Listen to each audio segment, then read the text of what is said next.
Yes.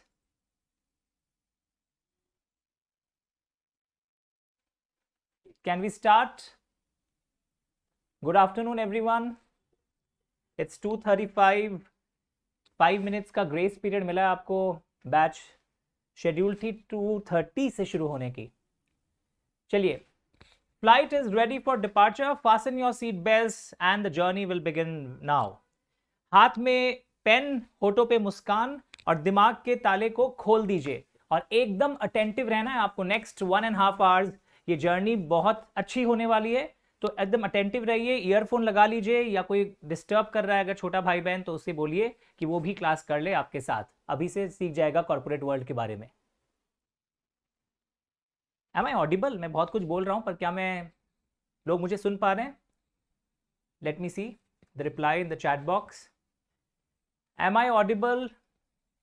क्या आप मुझे सुन पा रहे हैं? बताइए, वरना मुझे बाहर आके आपके घर आके पूछना पड़ेगा. Am I audible? Yes? Ready everyone? Okay. So we are here to discuss about the Companies Act 2013. Basics discuss करने वाले हैं आज हम. The historical background, the administrative machinery कि हमारे Companies Act को कैसे administer किया जाता है. तो basically these fundamentals are to be discussed today. तो आज जो भी मैं पढ़ाऊंगा वो आपके CA final, CMA final level तक आपका पीछा नहीं छोड़ेगा, सीएस प्रोफेशनल लेवल तक पीछा नहीं छोड़ेगा. So today's class is very important because all basics are to be learn today. First of all I want the layout. Somnath ji layout ready कर दीजिए. ओके, रनिंग नोट्स लिखते रहिएगा. और this PPT has been circulated in the various WhatsApp groups where you people are already there. As well as in the mobile app, this PPT has been added to your course, and this PPT is also in the app. App में, website में आप PPT section में जाएंगे तो basic class की PPT आपको मिल जाएगी. ठीक है? आप मेरे से दूर जरूर हैं, स्पेशली जो लोग मोबाइल ऐप के थ्रू लाइव क्लास कर रहे हैं या यूट्यूब के थ्रू, बट आपको एकदम वर्चुअल कनेक्शन अच्छा रखना चाहिए. जैसे एकलव्य, जो मैंने पहले भी हमेशा कहा था, बिना द्रोणाचार्य के प्रेजेंस के भी वो भी धनुर्विद्या में उतना ही निपुण था, वैसे ही आप मेरे बिना भी उतने ही निपुण हो सकते हैं. सो बी अटेंटिव. और अगर कुछ क्वेरी हो तो क्लास के बाद भी आप मुझे ऑडियो क्वेरी भेज सकते हैं. मेल करने में आलस आ जाता है, तो कई बार लगता है मेल से क्वेरीज का उतना अच्छे से एड्रेस लोग नहीं कर पाते, तो बेटर होगा हम और आप एक दूसरे के आवाज के थ्रू भी क्वेरी को एड्रेस कर सके. रेडी? सबसे पहले if you see the screen, यहां कुछ हिस्ट्री दिख रहा है, but this is not a history paper, but एक हिस्टोरिकल बैकग्राउंड जानना बहुत जरूरी है कि हमारे देश में जो कंपनीज एक्ट आज के दिन आप जो सुनते हैं, companies act, the companies act 2013, ये एक्ट आने के पहले भी हमारे देश में कंपनीज के लिए बहुत सारे दूसरे एक्ट्स भी थे, जैसा कि स्क्रीन पर देख पा रहे हैं. आपको ईयर याद नहीं करना, पहले तो ये सुकून आपको दे दूं, this is not a history paper. But 2013 के बाद भी हमारे एक्ट में अमेंडमेंट्स आते जा रहे हैं. कोई भी अमेंडमेंट क्यों आता है? ऑफ कोर्स फॉर बेटरमेंट, कि देखा जा रहा था कि पब्लिक के लिए या कॉर्पोरेट वर्ल्ड के लिए ये चेंजेस लाने से इन्वेस्टर का बेटर प्रोटेक्शन हो पाएगा, एथिक्स ज्यादा फॉलो हो पाएगी, बेटर कॉर्पोरेट गवर्नेंस हो पाएगा. तो हर अमेंडमेंट और हर चेंज के पीछे कोई अच्छा उद्देश्य छुपा होता है. ओके, तो इसी अच्छे उद्देश्य की बात करते हुए आप देख रहे हैं कि 2013 कंपनीज एक्ट 2013, स्लाइड्स दिख रहे होंगे, ऑब्जर्व करिए अच्छे से बिना बात किए, कि कंपनीज एक्ट 2013 के बाद भी आप देखोगे 2015 में, 2017 में भी अमेंडमेंट्स आए हैं. और कंपनीज अमेंडमेंट एक्ट 2020 जो आपको लेटेस्ट यहां पर दिख रहा है, ये भी आपके सिलेबस को बहुत बड़ा इंपैक्ट करेगा. अगर कोई लेट ज्वाइन किया हो, अभी अभी ऐप में घुसा हो, मैं रिपीट कर दूं कि अमेंडमेंट से जो मेन एक्ट है companies act 2013, please listen carefully, ये आज भी हम जो कहेंगे कंपनीज एक्ट 2013 बोलेंगे. सर ये नहीं, नाम चेंज हो गया, कंपनीज अमेंडमेंट एक्ट 2020 आ गया. सर मैं जब छोटे लेवल पर था, क्लास 12 में भी मेरे स्कूल के टीचर बोलते थे द कंपनीज एक्ट 2013. अब तो स्कूल के टीचर्स भी कंपनीज एक्ट 2020 बोलेंगे. No, that is still the companies act 2013. What you are seeing, ये जो अमेंडमेंट्स होते हैं ये इसी एक्ट के अंदर कुछ कुछ चीजों में चेंजेस ले आते हैं। तो ये वाला जो अमेंडमेंट है ये भी आपके सिलेबस को इंपैक्ट करेगा, और ये भी किस उद्देश्य से किया गया है कि बिजनेस और अच्छे से चल सके, ease of doing business, business houses को रिलैक्सेशन है। बहुत सारे चीजों के लिए हमारे कंपनीज एक्ट में पहले इम्प्रिजनमेंट, जेल हो जाया करता था, तो अब हर चीज के लिए जेल नहीं होगा। बहुत सारी चीजों से जेल का जो अंजाम होता था वो हटा दिया गया है, इम्प्रिजनमेंट को डीक्रिमिनलाइज कर दिया गया है बहुत सारे ऑफेंसेस को। तो पहले ये आपको क्लियर होना चाहिए कि आपके सिलेबस में द कंपनीज एक्ट 2013 ही बोलोगे है, क्योंकि लोग दो चीज का मतलब नहीं समझते हैं। तो मैं उस दो अल्फाजों को अभी यूज करने वाला हूं, आप मुझे बताइएगा कि what do you understand difference between the word repeal and amendment. Please note carefully, there are two words, repeal and amendment. तो आपको ये बता दूं, अच्छे से एग्जाम्पल दिया हुआ भी है, लिखा हुआ भी है, तो आज आपको लिखने का कोई टेंशन नहीं है, क्योंकि इंडियन एजुकेशन सिस्टम एक प्रॉब्लम कि आपसे बच्चे बोर्ड से कॉपी करते रह जाते हैं। ये आपका बोर्ड है, यहां पर कॉपी करके पहले सब चीजों को स्टोर करिए, हैंडराइटिंग प्रैक्टिस बाद में घर में भी होती रहेगी। एंड ऑफ कोर्स मैं भी आपको बहुत सारी चीज अपने साथ टेस्ट के द्वारा लिखवाऊंगा। कंपनीज एक्ट 1956 वाज रिपील्ड, यानी वो जड़ सहित उखाड़ कर फेंक दिया गया था, और फिर एक नया कंपनीज एक्ट 2013 जो हमारे और आपके बीच में आज भी चल रहा है। यानी 1956 वाला एक्ट रिपील हुआ था, यानी कंप्लीट ऑब्लिटरेशन, एक शब्द बोलते हैं, it's complete obliteration of the whole act. This is companies act 2013 जो है वो रिपील हो गया था। बट ये जो आप देख रहे हैं अमेंडमेंट, ये उसी एक्ट के अंदर 2013 वाले एक्ट के अंदर अमेंडमेंट हो रहा है, पूरा एक्ट रिपील नहीं हुआ है। ये बेसिक चीज नहीं जानने से कई लोग फिर वो अफवाह फैला देते हैं, अब तो नया कंपनीज एक्ट आ गया है। अपने बिल्डिंग में कोई 12 कर रहा होगा, वो भी जब बिजनेस स्टडीज में कंपनीज एक्ट 2013 बोलेगा तो उसको आप बताओगे नहीं नहीं नहीं, अब तो नया कंपनीज एक्ट 2020 पढ़ना है तुमको, 2013 क्यों बोल रहे हो। वो ही आपको बता देगा, अगर यूट्यूब में मेरा वीडियो देखा है, आप ही के सर ने बताया है रिपील का मतलब टोटल ऑब्लिटरेशन, पूरा हट गया एक्ट। पर ये जो अमेंडमेंट एक्ट है ये रिपीलिंग नहीं होता है, ये चेंजेस लाता है। In the existing main act के अंदर ही चेंजेस लाया जा रहा है, और ये चेंज जो लाया गया मैंने बताया था ईज ऑफ डूइंग बिजनेस के लिए। पैंडेमिक के सिचुएशन से हम गुजर रहे थे 2020 में, तो हम चाहते थे सब कंपनीज को थोड़ा रिलैक्सेशन मिले, उनके डायरेक्टर्स को रिलैक्सेशन मिले। तो चेंज का कारण आप समझ पा रहे हैं? जस्ट अ मिनट, अगर पेन ड्राइव भी कर रहे हो, मोबाइल ऐप भी कर रहे हो, तो थपथपाओ अपने को, चलो उठो, सो के मत देखो। बहुत फर्क पड़ता है जब आप ऐसे रीढ़ की हड्डी सीधा करके पढ़ाई करते हैं, चीजें बदल जाती हैं। Ready everyone? ओके, तो रिपील एंड अमेंडमेंट का फर्क आपने देखा। सर एक चीज बताइए कि कोई भी लॉ बनता है तो आपने बता दिया, रीजंस बता दिया, ease of doing business is one of the reasons. And globally, internationally जो बड़ी देशें हैं जैसे यूके, यूएस, यहां क्या फॉलो हो रहा है, Singapore, they are also doing a very good business. तो हम हमारे देश को भी उस लेवल पर लेकर आना चाहते हैं, इसलिए लगातार ये चेंजेस आते रहते हैं और इसको हमें बहुत स्वागत करना चाहिए इन चेंजेस का। सर एक बात बताइए, आपने शब्द तो यूज कर दिया द कंपनीज एक्ट 2013, और आज मेरे को पता भी चल गया रिपील अलग शब्द है एंड अमेंडमेंट अलग शब्द है, और क्या कारण से ये अमेंडमेंट्स आते हैं ये भी हम समझ गए। Can anyone in the batch tell me a word which I am going to use? That word is, look at the screen everyone,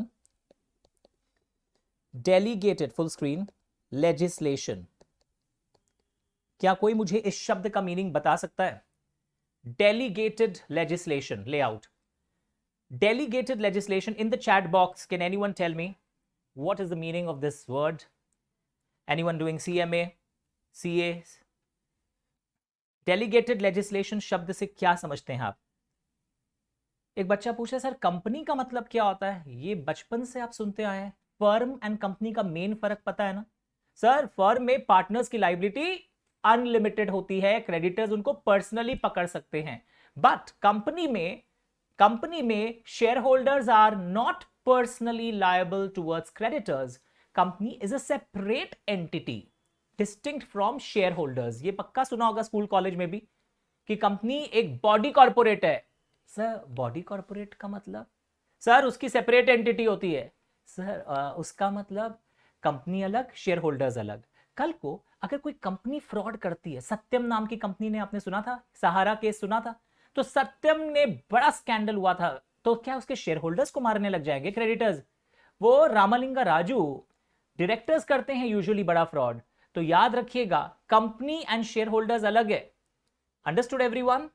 तो मेरा क्वेश्चन था व्हाट इज डेलीगेटेड लेजिस्लेशन? कोई लिख रहा है बच्चा? कोई नहीं लिख रहा? कोई बात नहीं, हम बताएंगे आपको।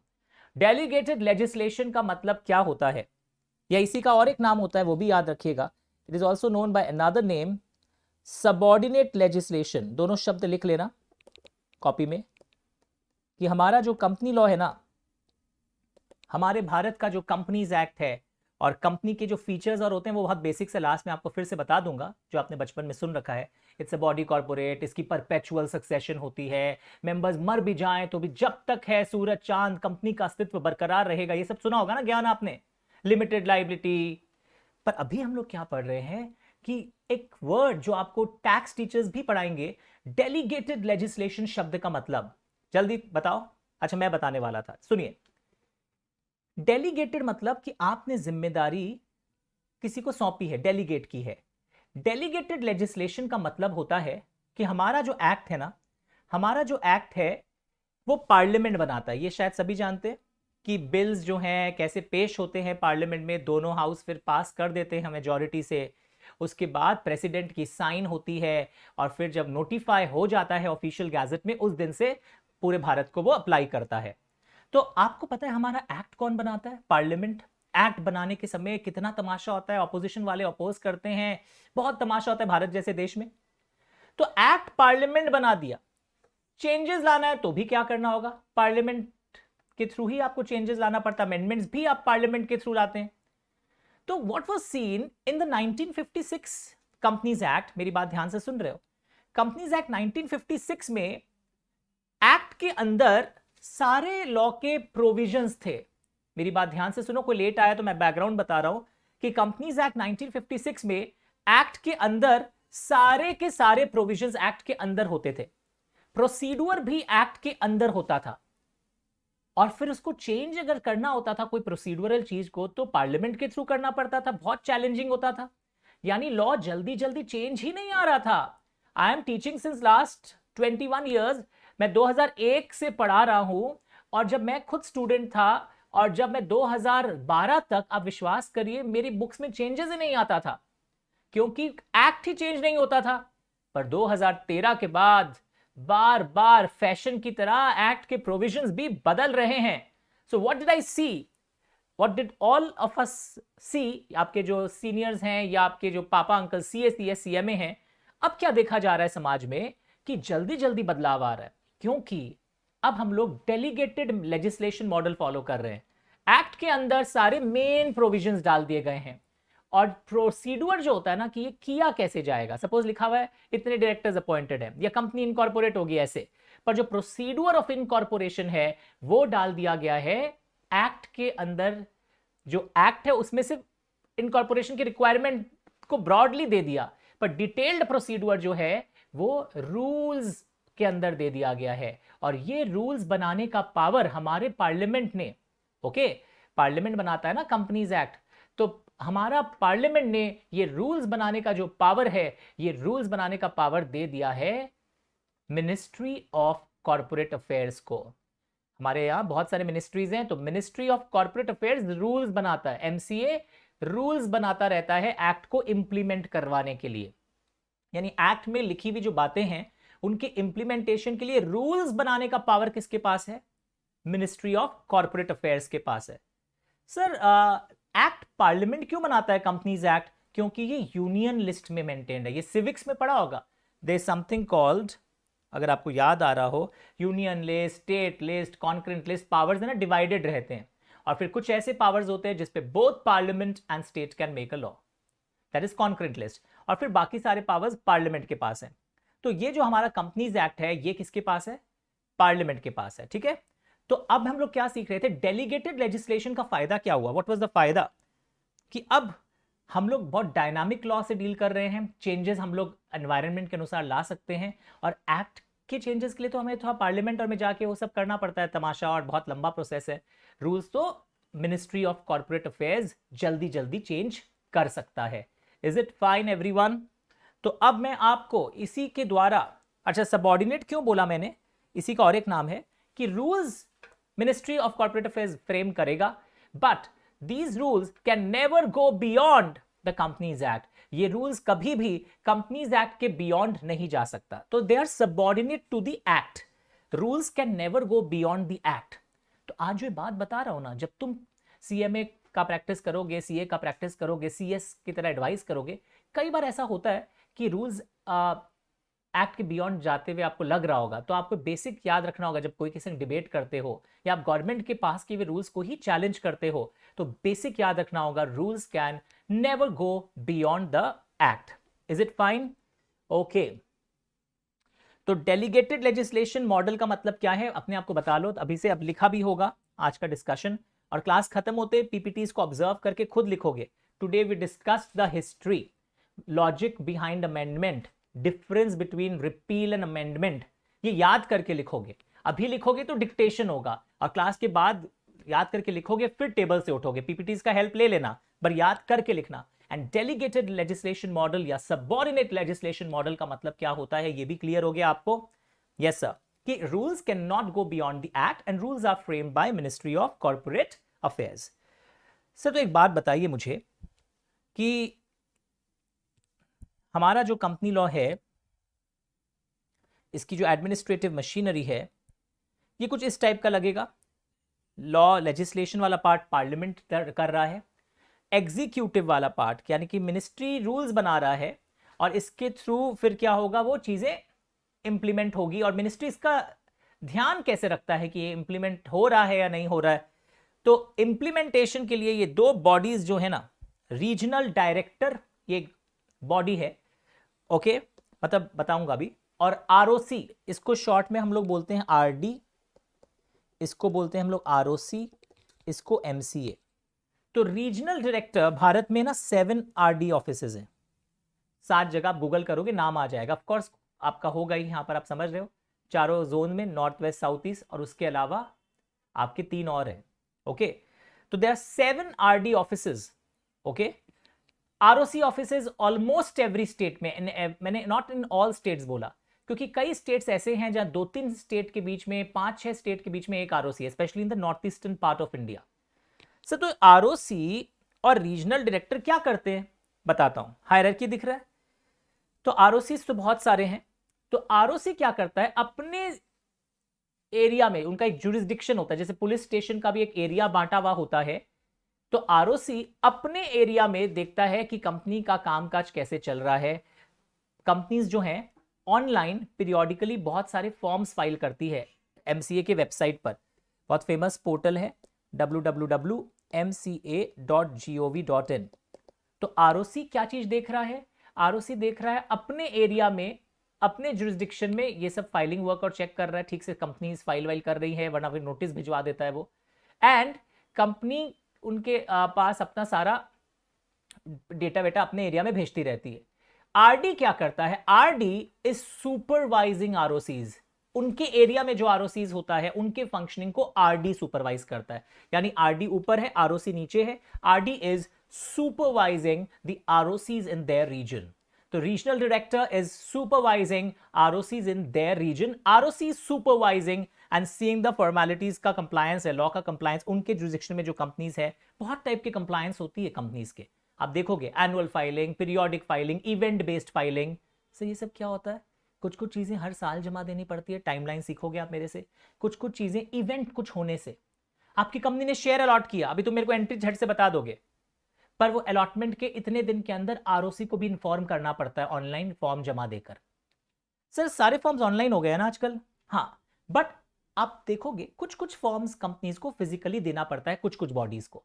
मैं आरओसी की अगर बात कर रहा हूं तो हाँ, ब्रॉडली वी से दैट ये सारे फॉर्म्स क्या हो गए हैं, ऑनलाइन हो गए हैं। ऑनलाइन आप ऑनलाइन जमा दे देते हो, ई फाइलिंग, ई फाइलिंग बोलते हैं। तो अपने आप को पहले समझाओ, से मेरे संग आपको मार्किंग नहीं करना है। और आप लिख भी रहे होंगे, कई लोग अगर वापस अपने हाथ से भी लिख रहे हैं रनिंग नोट्स, कि regional director is supervising ROCs, ROC is supervising the companies in their region. Okay, तो आरडी एंड आरओसी के थ्रू ये इंप्लीमेंट करवा देता है। सो एक्ट पार्लियामेंट बनाता है, ACT जो एक्ट है वो पार्लियामेंट बना रहा है। एक्ट का ही और एक नाम बोलते हैं लेजिस्लेशन, और एक कई बार बोलते हैं हम लोग इसको इनैक्टमेंट। तो ये पार्लियामेंट बनाता है। अब देखो कि एक्ट बन गया, और आप एक्ट के लिए आपको पता है दोनों हाउस ऑफ पार्लियामेंट में आपको वो बिल पास कराना पड़ता है। सपोज कोई हाउस अभी छुट्टी में है या अभी मैटर डिस्कस नहीं हो पा रहा है, पर मैटर बहुत अर्जेंट है, हमें जल्दी से सारे कंपनीज के लिए लॉ लेके आना है, मैटर अर्जेंट है, पर अभी हाउस ऑफ पार्लियामेंट सेशन में नहीं है या आप मैटर डिस्कस नहीं हो पा रहा है, तो टेम्पररी लॉ एक बार तो हम बना के रहते हैं। सो टेम्पररी लॉ, यस, ये president of India temporary law बना देगा, और इस लॉ को, टेम्पररी लॉ को हम बोलते हैं ऑर्डिनेंस। ये तो क्लास 10 में मैंने पढ़ा है सिविक्स में। तो ऐसे कई बार रिसेंट पास्ट में हुआ है, ये ऑर्डिनेंसेस आए हैं, आपको दिख रहा होगा। ऑफ कोर्स ये एक लिमिटेड टाइम तक इनकी वैलिडिटी होती है, जो सिविक्स में भी आपने पढ़ा होगा, एंड ये सारे ऑर्डिनेंसेस रिसेंट पास्ट में आए थे। तो ऑर्डिनेंस भी लॉ का पार्ट होता है, एंड ऑर्डिनेंस को यूजुअली फिर उन लोग बिल पास करवा के एक्ट के अंदर उसको ले आते हैं। यही देखा गया इन सालों में। तो याद रखना, लॉ शब्द जब मैं बोलूं तो ऑफ कोर्स उसके अंदर ऑर्डिनेंस भी आ जाता है। लॉ शब्द के अंदर रूल्स एंड रेगुलेशंस भी आपको दिखने लगते हैं।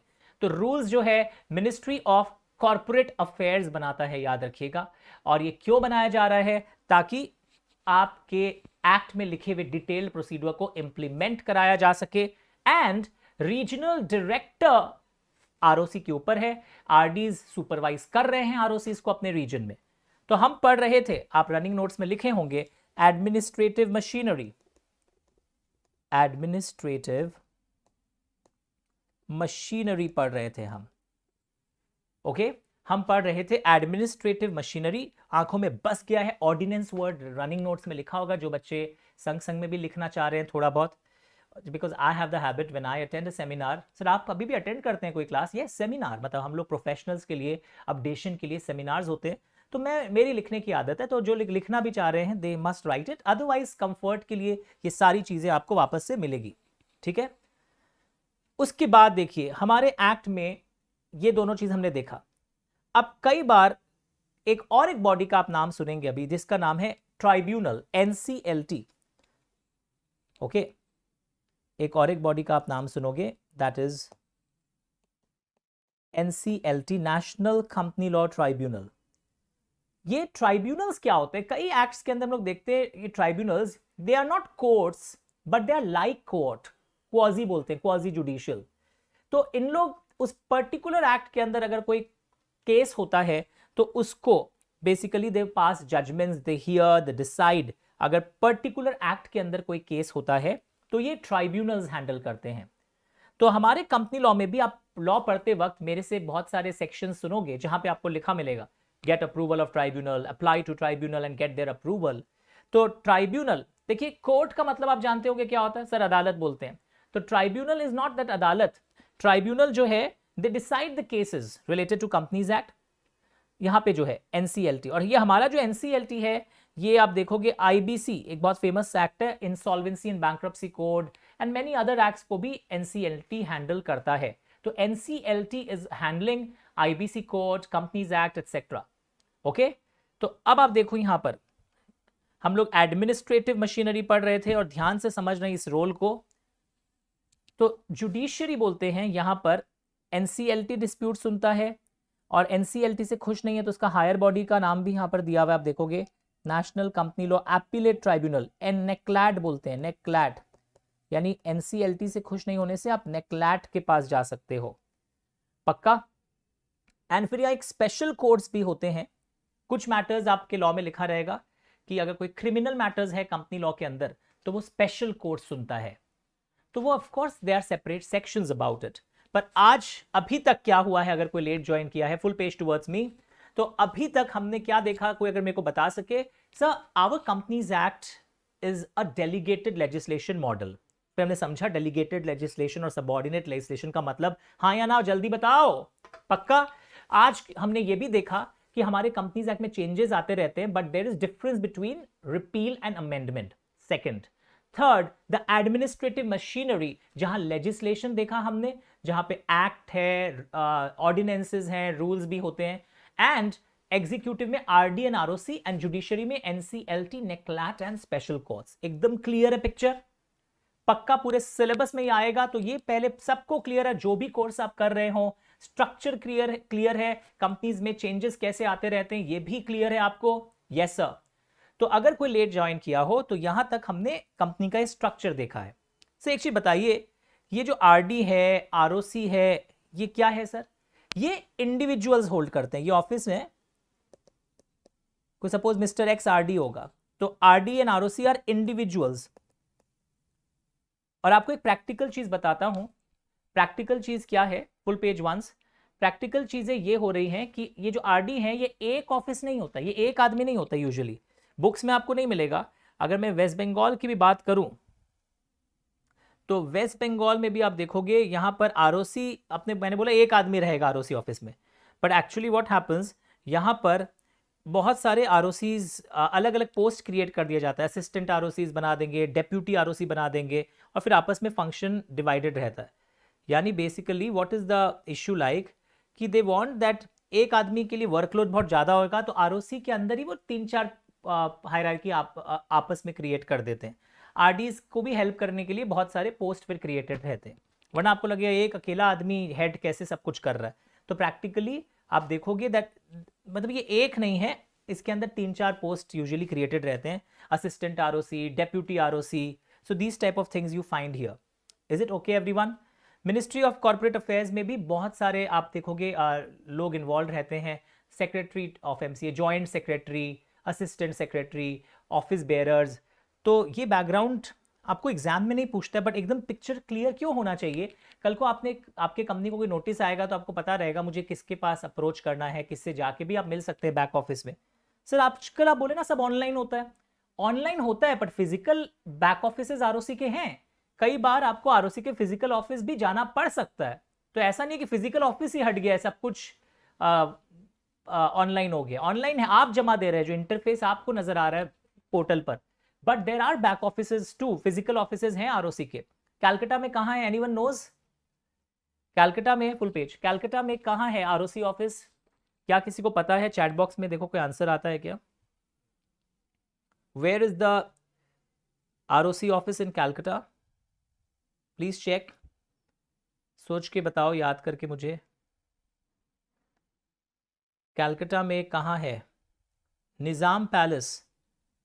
यस, कैलकाटा में निजाम पैलेस में है, रिमेंबर।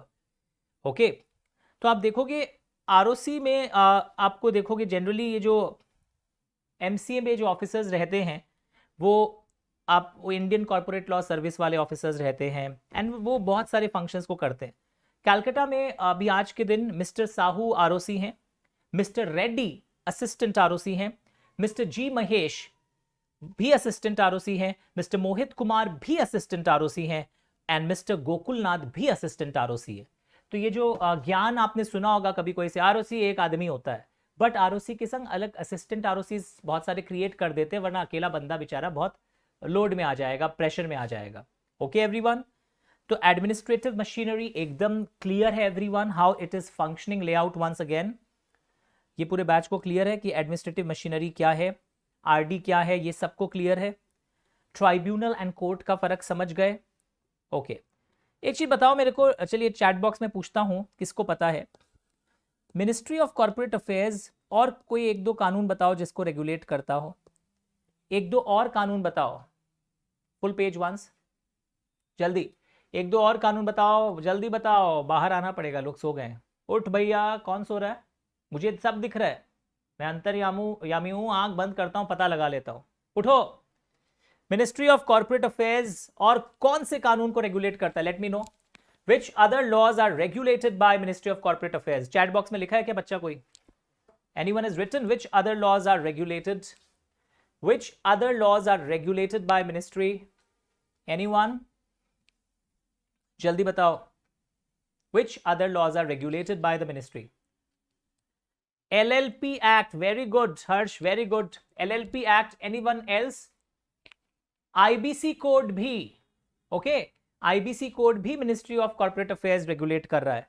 तो मिनिस्ट्री ऑफ कॉर्पोरेट अफेयर्स बहुत सारे लॉ को रेगुलेट कर रहा है, जैसा कि आप स्क्रीन पर देखेंगे। LLPs, को रेगुलेट ऑफ कोर्स करता है, कंपनीज को करता है, आरओसी भी एलएलपीज को रेगुलेट करती है, अपने एरिया के एलएलपीज को, limited liability partnership. Very good.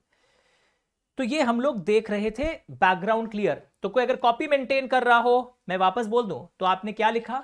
We discussed the history, the reason behind amendment, repeal and amendment का डिफरेंस, एडमिनिस्ट्रेटिव मशीनरी।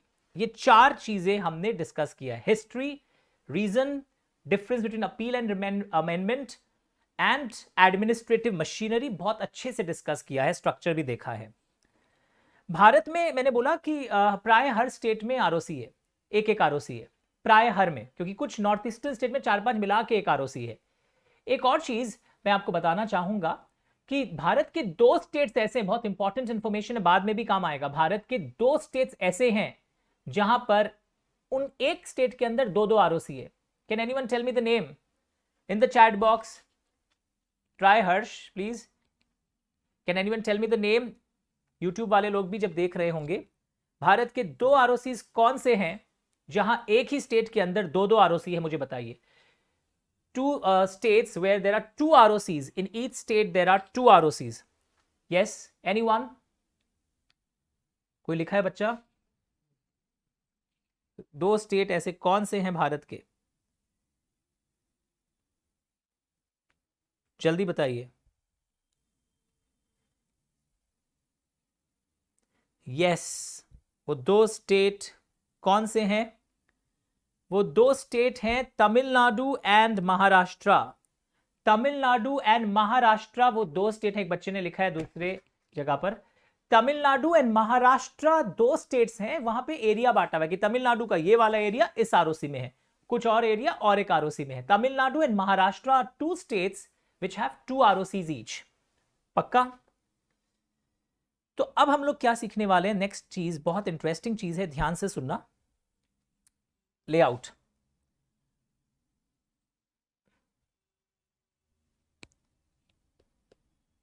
ये चेंज कर लेना सोमनाथ, अभी भी पेंडिंग है। Challenge circular can be challenged. Okay, ध्यान से देखिएगा, ये चैलेंज्ड होगा। चलिए अब एक कुछ आपको और इंटरेस्टिंग चीजें सिखाता हूं। सो कंपनीज एक्ट में 2013 में आप दिख रहे हैं कितने सेक्शंस है? 1 से 470। अब इन सेक्शंस के अंदर भी और कई बार ऐड होते जा रहे हैं बीच बीच में। अभी रिसेंटली जब कंपनीज अमेंडमेंट एक्ट 2020 आया था, तो प्रोड्यूसर कंपनी बोलकर एक पूरा चैप्टर हमारे कंपनीज अमेंडमेंट एक्ट में जुड़ा था। That is your chapter number 21A। So what is chapter, समझाऊंगा अभी। चैप्टर 21A, प्रोड्यूसर कंपनी बोलकर एक नया चैप्टर इंट्रोड्यूस हुआ है। ये मेरे बुक का या इंस्टीट्यूट के बुक के चैप्टर की बात नहीं हो रही है। This is chapter 21A, producer company का बोलकर हो रहा है। Okay, so there are 470 sections. Sir सारा पढ़ना है क्या मुझे 470 सेक्शंस? गुड न्यूज, सारा आपको नहीं पढ़ना है। आपको इस सारे के सारे नहीं पढ़ने। रिमेंबर दिस, आपको इनमें से आपके कोर्स में, अलग अलग कोर्स में अलग अलग रेंजेस लिखा रहता है, वो सेक्शन नंबर्स पढ़ना है। इसमें शेड्यूल्स है। एक शेड्यूल आप सबने सुना है। What is that schedule? Schedule number 3। All of you know that schedule 3। हाँ, वो अकाउंट्स टीचर आपको सिखाते हैं। तो शेड्यूल 3 सब जानते हैं, but there are schedules. Schedules act का ही पार्ट होता है, ताकि एक्ट में कुछ चीजें कई बार ऐसी लिखी रहती है, सुन के रखिए। CSR सुना होगा आपने, कॉर्पोरेट सोशल रिस्पॉन्सिबिलिटीज। तो CSR के लिए सपोज आपकी कंपनी कुछ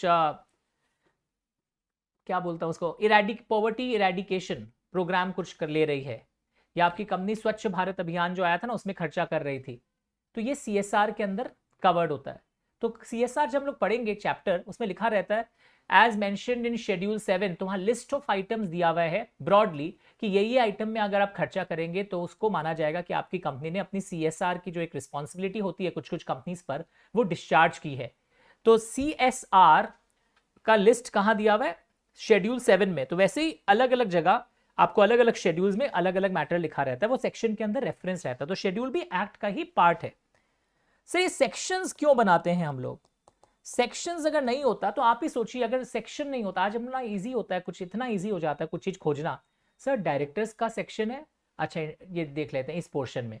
अगर आपको पता नहीं होता कि शेयर होल्डर्स मीटिंग की बात कहाँ है, डायरेक्टर्स मीटिंग की बात पे कहाँ है लॉ वाली, तो आपको पूरा लॉ पढ़ पढ़ के बार बार निकालना पड़ता। तो सेक्शन नंबर्स हमारे इजी रेफरेंस के लिए बनते हैं लॉ के अंदर, जो हेल्प हो जाता है कि जो मैटर है उस मैटर को आप देख सकते हैं।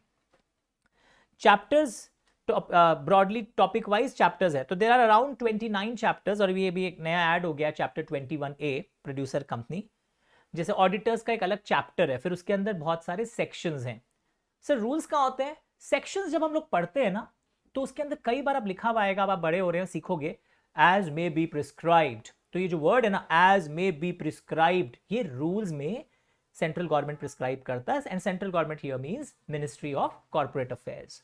ओके, तो सेक्शंस क्यों बनते हैं आपके रेफरेंस के लिए? चैप्टर्स, जैसे ऑडिटर्स का एक चैप्टर के अंदर सारे सेक्शंस है, इनकॉर्पोरेशन के सारे पॉइंट्स एक चैप्टर के अंदर है। Schedules are also part of the act. Rules implement करवाता है इन प्रोविजंस को, एमसीए बनाता है। अब देखो, मिनिस्ट्री ऑफ कॉर्पोरेट अफेयर्स कई चीजें बीच बीच में नोटिफिकेशन लाता रहता है। तो एमसीए नोटिफाई करता है, यानी अनाउंस करता है लीगली चीजों को ऑफिशियल गैजेट में। ये गवर्नमेंट का एक पेपर होता है जिसको हिंदी में बोलते हैं भारतीय राजपत्र। तो गवर्नमेंट ऑफिशियल गैजेट में चीजों को अनाउंस करता रहता है। तो गवर्नमेंट जब ऑफिशियल गैजेट में चीजों को अनाउंस करता रहता है, रिमेंबर, तो इसको बोलते हैं नोटिफिकेशंस। सर इनको मानना है क्या? Yes, they are binding. जैसे आपको एग्जांपल देता हूं, प्राइवेट कंपनी वर्ड सुना आप लोग? उनको एमसीए का नोटिफिकेशन है, बहुत सारी चीजों उनको कंप्लाई नहीं करनी पड़ती। वैसे आप मेरे से एक दिन पढ़ोगे स्मॉल कंपनी, इनमें भी बहुत रिलैक्सेशंस है। स्मॉल कंपनी का तो डेफिनेशन भी चेंज हुआ था 1 फरवरी 2021 को, जो इफेक्टिव 1 अप्रैल से हुआ था बेसिकली। बट 1 फरवरी को एक नोटिफिकेशन आया था कि स्मॉल कंपनी, जो आप बचपन में पढ़े होंगे ना, कि हाँ जिसकी paid up capital 50 lakh cross ना हो एंड टर्नओवर 2 करोड़ क्रॉस ना हो, 1 फरवरी 2021 में, अगर नहीं पढ़ा तो आप सुनोगे, पर एक ट्रेलर बता रहा हूं, स्मॉल कंपनी जिसकी पेड अप कैपिटल अब 2 करोड़ क्रॉस ना हो एंड टर्नओवर 20 करोड़ क्रॉस ना हो, वो भी स्मॉल कंपनी है, अगर वो प्राइवेट कंपनी ये नए वाले फिगर्स को सेटिस्फाई कर दे। और डिटेलिंग है, पर आप समझ रहे हैं कि ये नोटिफिकेशन जब आता है तो हमें फिर चेंजेस एक्ट के अंदर उसको संग में करके पढ़ना पड़ता है। फिर कई बार एमसीए ना सर्कुलर लाता है कोई चीज को क्लैरिफाई करने के लिए, कि मेरे इस चीज को लेकर कई अलग अलग प्रैक्टिस फॉलो हो रही है, तो एमसीए का सर्कुलर आता है। तो सर सर्कुलर एंड नोटिफिकेशन में क्या फर्क है?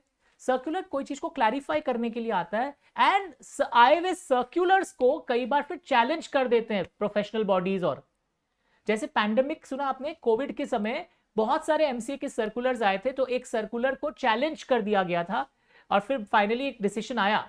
बट मैं अभी उसमें नहीं जाऊंगा बिकॉज अभी आप जानते नहीं है प्रोविजंस के बारे में। तो circulars can be challenged but notification can not be challenged, it's final. मैं ये नहीं बोल रहा हूं कि हर सर्कुलर को चैलेंज करना है, but there are some circulars जिनको चैलेंज भी किया जा सकता है।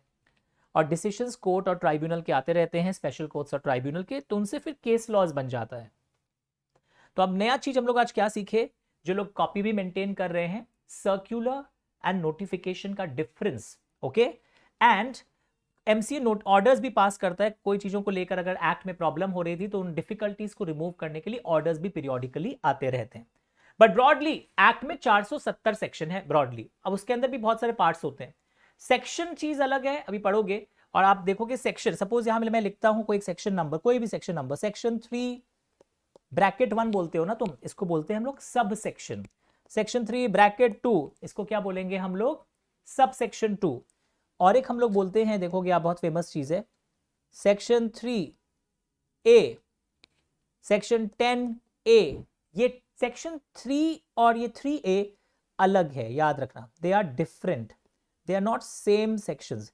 3 सबसेक्शन 2 एंड 10A डिफरेंट है। पहले 3 subsection 1 and 3A are different, पर 3 सबसेक्शन 1 एंड 3 सबसेक्शन 2 रिलेटेड हैं आपस में। सर ये अब क्या बोल रहे हैं, मुझे समझ में नहीं आया। अच्छा आता हूं, अभी समझाता हूं। तो पहले ये क्लियर हो गया, sections, chapters, rules, all these things are clear to everyone. अब आप देखोगे कि सब सेक्शन क्या होता है। या सर मैंने तो एक सुना है, बचपन में भी पढ़ा है कभी, डेफिनेशंस जब पढ़ते हैं सेक्शन 2 और उसके ब्रैकेट में जो पॉइंट्स होते हैं, मतलब नंबर होता है, उसको क्लॉज बोलते हैं। यस, डेफिनेशंस के सेक्शन नंबर 2, डेफिनेशंस यूजुअली प्राय हर सेक्शन में वही होता है, वहां जो ब्रैकेट में होता है उनको हम लोग बोलते हैं क्लॉज। ओके, और ये वाले हैं सेक्शंस एंड सब सेक्शंस। सर तो टेल मी, सबसेक्शन और क्लॉज के बीच में क्या डिफरेंस है अगर कोई पूछे आपको, तो सबसेक्शन में क्या होता है कि वो सारे मैटर्स आपस में सेम टॉपिक से रिलेटेड हैं, ओके। बट क्लॉज में क्या होता है, वहां पे डिफरेंट डिफरेंट टॉपिक्स डिस्कस होते हैं। आप जब सेक्शन 2 मेरे से पढ़ोगे डेफिनेशंस, वहां मेनी डेफिनेशंस हैं आपस में, अलग अलग टॉपिक। आप एमडी भी पढ़ोगे, मैनेजर भी पढ़ोगे, स्मॉल कंपनी, होल्डिंग कंपनी, यानी कि सेक्शन 2 के अंदर जो क्लॉजेस हैं वो आपस में रिलेटेड नहीं है, they are independent and different. But section 3 में जो क्लॉजेस आ रहे हैं वो उसी से रिलेटेड, अगर ओपीसी की बात है सेक्शन 3 में तो उसी से रिलेटेड बातों को आप पढ़ते हैं सेक्शन 3 में। तो सब सेक्शन एंड क्लॉज आज क्लियर हो रहा है, चीज बहुत इंटरेस्टिंग था। एंड ये 3A अलग चीज है। तो आज हमने ये भी पढ़ा, apart from the administrative machinery repeal and amendment के बाद हमारे कंपनीज एक्ट में बहुत सारे चैप्टर्स हैं, कितने सेक्शंस हैं। अमेंडमेंट एक्ट आने के बाद ये चैप्टर 21A बोल के ऐड हुआ है प्रोड्यूसर कंपनी में। हमारे पास शेड्यूल्स हैं और सर्कुलर्स, नोटिफिकेशंस एंड ऑर्डर्स, ये सब के बीच में डिफरेंसेस क्या होता है ये भी देखा है हमने। एंड एक और इंपॉर्टेंट चीज मैंने बोला था, आजकल ई फाइलिंग होता है, ये पूरे सिलेबस में बार बार काम आएगा। ध्यान से फुल पेज करो एक बार। जिनके पास पीपीटी नहीं है वो इस पेज का इमेज जरूर उतारना। सर मोबाइल से कैसे? एक्सटर्नली भाई बहन कोई दूसरे रूम में होंगे, आवाज दीजिए। तो ई फाइलिंग में आप देखोगे फॉर्म नंबर्स आएंगे बहुत सारे, कुछ कुछ बहुत फेमस होंगे, याद करना होगा। They are alpha numeric. जैसे कि एग्जांपल देता हूं, एक फॉर्म आप पढ़ोगे स्पाइस प्लस, जब कंपनी इनकॉर्पोरेट होती है, संघ में और भी फॉर्म जाता है। एक दिन आप फॉर्म पढ़ोगे अचानक INC 32, एक दिन आप फॉर्म पढ़ोगे ADT 1, एक दिन आप फॉर्म पढ़ोगे MGT 14। अब फोटो उतारो। तो दीज आर अल्फा न्यूमेरिक, यानी कि यहां पर आप देखोगे चैप्टर जो है ना इनकॉर्पोरेशन, उससे रिलेटेड मैटर है, दैट इज अल्फाबेट, और फिर उसको छोटा कर दिया गया 32। ADT 1 ऑडिटर्स से रिलेटेड चैप्टर है, मैनेजमेंट से रिलेटेड कुछ चैप्टर है, MGT 14। तो अल्फा न्यूमेरिक फॉर्म्स होते हैं, ये सारी ई फाइलिंग है। एक्चुअली NCLT के पास फिजिकल फॉर्म्स फाइल होते हैं। NCLT के पास विथ NCLT लिख के रखो please, physical forms are still filed in companies act with NCLT। ये बताना इसलिए भी जरूरी है, कई लोग आधा बात जानते हैं कि सारे फॉर्म्स ई फाइलिंग है। तो रिमेंबर, फोटो उतार लिया आपने, अगर कोई के पास नहीं एक्सटर्नली दूसरे मोबाइल से, that physical forms are filed with NCLT। Remember, physical forms for some matters आज भी NCLT के पास फिजिकल फॉर्म्स आज भी जमा होते हैं। तो इसलिए ये अगर कभी MCQ आ जाए या इंटीग्रेटेड केस स्टडीज आता है एग्जाम में, मल्टीपल चॉइस क्वेश्चंस आता है, तो NCLT के पास ई फाइलिंग नहीं होता है। एक लड़का तो लिख के भी आ गया NCLT के पास ई फाइलिंग करेंगे हम MCA डॉट उसमें, तो नहीं, फिजिकल फॉर्म्स NCLT के पास आज भी जमा हो रहा है।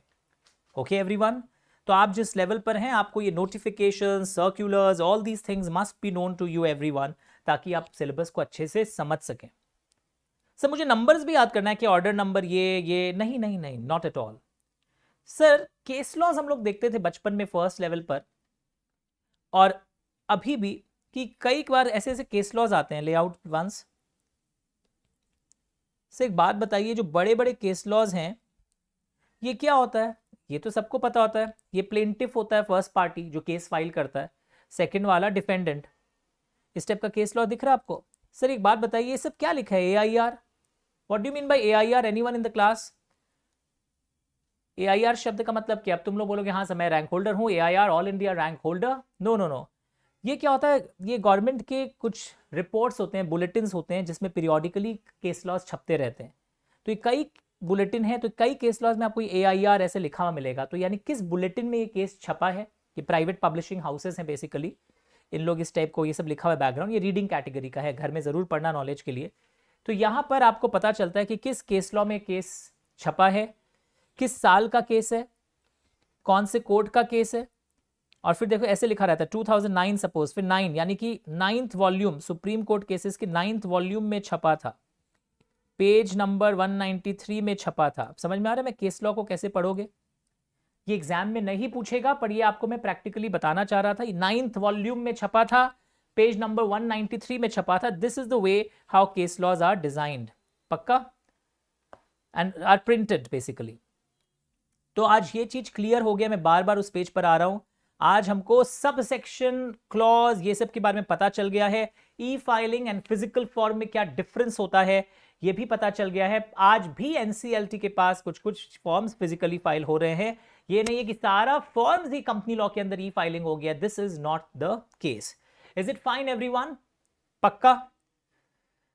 ओके सर, सारे सेक्शन नंबर्स याद करने हैं क्या? चलिए, ये तो एक बहुत इंपॉर्टेंट क्वेश्चन आ जाता है यहां पे लिख के, do we need to learn section number? Do we learn section numbers? कोई बच्चे पूछते हैं। कुछ इंपॉर्टेंट वाले होंगे तो वो आपको याद करने पड़ेंगे, सारे के सारे याद नहीं करने हैं। थैंक गॉड सर, अच्छा लग रहा है। ओके, फिर भी याद हो जाता है। कैसे? जैसे प्यार हो जाता है, एक डायलॉग सुना होगा आपने, प्यार किया नहीं जाता प्यार हो जाता है। वैसे ही सेक्शन नंबर्स याद नहीं किया जाता है, वो पढ़ते पढ़ते रिवीजन के दौरान याद हो जाता है। Sir word to word law में आपको वर्ड टू वर्ड लिखने की कोशिश करनी चाहिए, बिकॉज जैसे मैं फ्रीडम दे दूंगा ना अपने लैंग्वेज में लिखना, आप क्या करोगे मैं ऑलरेडी जानता हूं, कई लोग जो मेरे से पहले से भी पढ़ रहे हैं। सो आई एम वेरी स्ट्रिक्ट। आप लॉ को कोशिश करिए उन्हीं टेक्निकल लीगल वर्ड्स को यूज करने की, अपनी लॉ मत बनाइएगा, पहले ही बोल दे रहा हूं। Is it fine? तो do we learn section numbers? क्या हमें वर्ड टू वर्ड याद करना है? All these things are very very important. याद रहेगा आपको ये चीज। रिपोर्ट्स भी हो गए। सर अब हम लोग क्या देखना चाहेंगे? अब हम देखना चाहेंगे फाइनली हमारे कंपनी लॉ का section number 1, section number 1 of our company law, which is a very important section. और देखिए इसमें एक शॉर्ट टाइटल है, the companies act 2013। This is the short title. Title हर एक्ट का एक इंटरनल हेल्प होता है, आपको उस एक्ट के अंदर क्या है पता चलने लगता है। और ये एक्ट क्यों आया था मैंने बताया था, पहले भी बहुत सारे लॉज आए हुए थे, उनको कंसोलिडेट किया, अमेंड किया है। ये हमारे कंपनीज एक्ट का लॉन्ग टाइटल है कि पुराने एक्ट को कंसोलिडेट और अमेंड करते हुए, सब रिपील करते हुए अब एक नया एक्ट हमारे और आपके बीच में है। ओके, तो एक लॉजिक की बात बताइए, कंपनीज एक्ट किसको अप्लाई करेगा? सर कंपनीज को। और अब हम आपके संग बोलेंगे कंपनी क्या होता है। सर कंपनी वो है जो इंडियन कंपनीज एक्ट के अंदर रजिस्टर्ड है, हमारे भारत में जिसका रजिस्ट्रेशन हुआ हो उसे हम बोलेंगे कंपनी। ओके, और कंपनी का जब रजिस्ट्रेशन होता है, रिमेंबर रजिस्ट्रेशन यानी फॉर्मेशन या इनकॉर्पोरेशन जब होता है तो एक सर्टिफिकेट मिलेगा जिसको बोलेंगे सर्टिफिकेट ऑफ इनकॉर्पोरेशन। और ये सर्टिफिकेट आजकल कौन देता है? This is very interesting. आप बोलोगे आरओसी देता है सर सर्टिफिकेट ऑफ इनकॉर्पोरेशन, आज भी स्कूलों में यही पढ़ाया जाता है। बट अब ये सर्टिफिकेशन लिख लेना, सेंट्रल रजिस्ट्रेशन सेंटर नाम का बॉडी देता है, सब सेंट्रलाइज्ड हो गया। यानी आपके जुरिस्डिक्शनल आरओसी आपको सर्टिफिकेट ऑफ इनकॉर्पोरेशन नहीं देगा। The certificate of incorporation is given by, the certificate of incorporation is given by, लिख रहे हो आप, सीआरसी। याद रखना एमसीक्यू में। सर मेरे पास मेरी भैया की बुक में उसमें आप ही ने आरओसी पढ़ाया था। ओके, जो अगर मेरे से आपके कोई भाई बहन 10 साल पहले, 5 साल पहले, 2 साल पहले भी पढ़े होंगे, 3 साल पहले भी हम लोग ये पढ़ाते थे, पर अभी लास्ट 2-3 साल से क्या आ गया है? CRC, central registration centre. ये गुड़गांव में इसकी ऑफिस है और ये सेंट्रलाइज्ड है। तो आरओसी अब सर्टिफिकेट ऑफ इनकॉर्पोरेशन इशू नहीं करता है। सर्टिफिकेट ऑफ इनकॉर्पोरेशन कौन दे रहा है? सीआरसी दे रहा है। एमसीक्यू में भी याद रखिएगा इस चीज को। ओके, बेसिक है। तो सेक्शन 1 जानना जरूरी होता है, चाहे आप कहीं भी पहुंच जाए। ये उन सारे कंपनीज को अप्लाई करेगा जो भारत में कभी भी इनकॉर्पोरेट हुए हों। Insurance company, banking company, electricity company, companies under any special act like telecom company, सबको अप्लाई करेगा ये। फुल पेज फोटो ले सकते हैं अगर कोई लेना चाहे, जिनके पास पीपीटी नहीं हो तो ये सबको अप्लाई करेगा। Body corporates formed and notified by central government in official gazette, और भी कोई body corporates like food corporation of India and national highway authority of India, इस टाइप के 2 बॉडीज को तो हमारे सेंट्रल गवर्नमेंट नोटिफाई किया है, ये एक्ट उनको भी अप्लाई करेगा। Is it fine everyone? Now will it apply, will the act apply to foreign companies? Will the act apply to, चलिए चैट बॉक्स में आ जाइए, सब आंसर्स दीजिएगा मुझे। फॉरेन कंपनीज को अप्लाई करेगा? ये जो फॉरेन कंपनीज होती हैं, कुछ फॉरेन कंपनीज के नाम बताओ। सबसे पहले मेरे मुंह पर आता है वॉलमार्ट। क्या एक्ट वॉलमार्ट को अप्लाई करेगा हमारा Indian companies act? Foreign company मतलब जानते हो ना, जो इंडिया के बाहर बनी हो लेआउट, बट इंडिया में उसका कोई प्लेस ऑफ बिजनेस हो, फिजिकल ऑफिस हो, या वो इलेक्ट्रॉनिकली भी, ऑनलाइन भी कोई काम अगर इंडिया में करता हो तो वो फॉरेन कंपनी है। यानी सिर्फ इनकॉर्पोरेटेड आउटसाइड इंडिया नहीं देखना है, जो इंडिया के बाहर बना हो एंड इंडिया में किसी भी तरीके से बिजनेस करता हो, फिजिकली या ऑनलाइन, उसके पास ऑफिसेज हो। तो क्या एक्ट अप्लाई करेगा फॉरेन कंपनीज को? फुल पेज बैठूंगा मैं यहां, ऐसे रखो, ऐसे रखो। क्या एक्ट फॉरेन कंपनीज को अप्लाई करेगा? लेट मी नो, क्या एक्ट फॉरेन कंपनीज को अप्लाई करेगा या नहीं करेगा? चैट बॉक्स, कितने लोग के क्या जवाब आते हैं? लेट अस सी।